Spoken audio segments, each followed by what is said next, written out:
नमस्कार, मैं डॉक्टर ईतू सिंह आपका अपने चैनल अर्थात में स्वागत करती हूँ।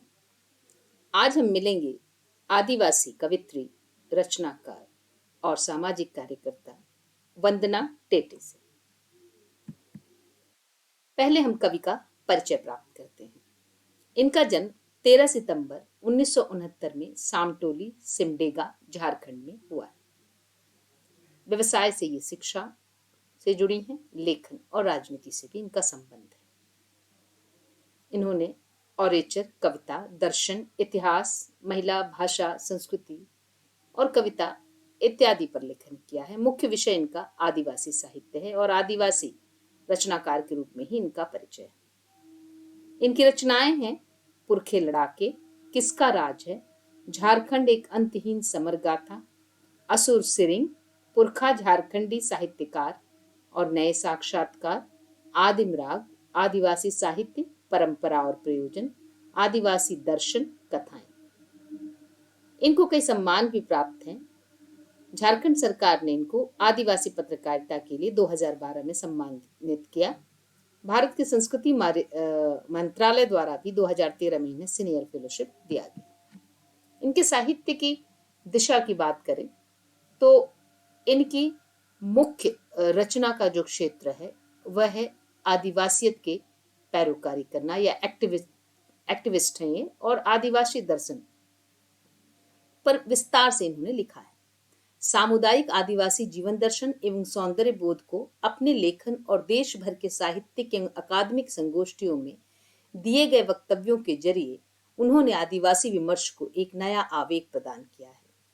आदिवासियत की वैचारिकी और सौंदर्य बोध को कलाभिव्यक्तियों का मूल तत्व मानते हुए उन्होंने आदिवासी साहित्य को प्रतिरोध का साहित्य की बजाय रचाव और बचाव का साहित्य कहा है। वे अपने साहित्य को ऑरेचर कहते हैं। ऑरेचर यानी ऑरल लिटरेचर।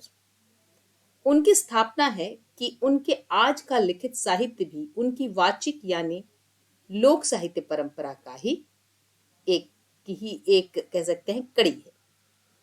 उनकी यह भी स्थापना है कि गैर आदिवासियों द्वारा आदिवासियों पर रिसर्च करके लिखी जा रही रचनाएं शोध साहित्य हैं, आदिवासी साहित्य नहीं। आदिवासियत को नहीं समझने वाले हिंदी अंग्रेजी के लेखक आदिवासी साहित्य लिख भी नहीं सकते। अतः उनकी दृष्टि में आदिवासियों द्वारा लिखा गया साहित्य ही आदिवासी साहित्य कहलाता है।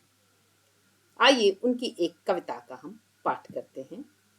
कविता है, हम कविता नहीं करते। हम कविता नहीं करते, अपनी बात कहते हैं। जैसे कहती है धरती, आसमान, पहाड़, नदियां। जैसे कहते हैं कुसुम के फूल, महुआ के फूल, जामुन की गंध, कटहल की मिठास, अभी अभी पैदा हुआ जीव और जंगल की सनसनाती हवा। हम गीत नहीं गाते, मैना की तरह कूकते हैं, मेमनों की तरह मिमियाते हैं, मेढकों की तरह टर्राते हैं, बारिश के जैसे धीमे धीमे महीनों गुनगुनाते हैं, और हाथी मामू के जैसा बस एक दो कड़ी बोलते हैं। हमारी कविताएं और गीत धूप की तरह हैं, जिनका रूप सौंदर्य कोई शास्त्री नहीं, प्रकृति का विराट साया निरखता और गुनता है। धन्यवाद।